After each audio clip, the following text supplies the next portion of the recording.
Kwenye After Effects hapa utaona kuna kitu tofauti ambacho umeweza kukiona kwenye After Effects kwenye PC yako. Ukiona upande wangu kulia hapa umeona hii hapa, hii ni plugin inaitwa Atom X.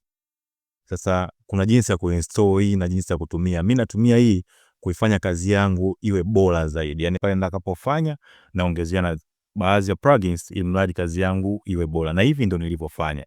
Umeona? Basi hii ndio tangazo letu linaanza hivi. Wap apes coming soon. Umeona? Tangazo letu linaanza hivi.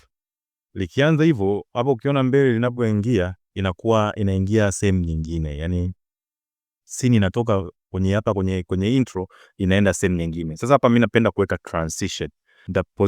Nita select yangu, ilani yangu, layer yangu hapa. Umeona hapa imeandika coming soon na select. Nakuja kuangalia hapa na scroll naangalia transition gani ni nzuri. Let's say hii hapa nimeipenda. Nikishaipenda na click.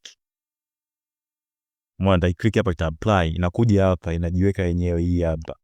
Imekuja ku apply tayari. Mwisho wa siku mimi nikija ku preview napata hichi kitu.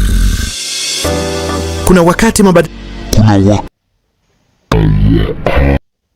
Umeona ipo After Effects ina slow kidogo inapo render.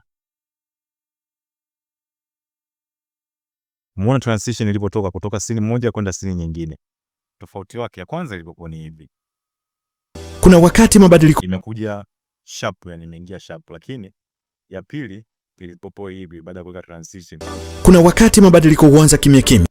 Sasa hii ni uzuri wa kutumia plugins. Ziko plugins nyingi, kuna plugins za text, kuna plugins za transition, kuna plugins za visual effect, ziko nyingi sana. Ni wewe jinsi gani unaweza kuitumia.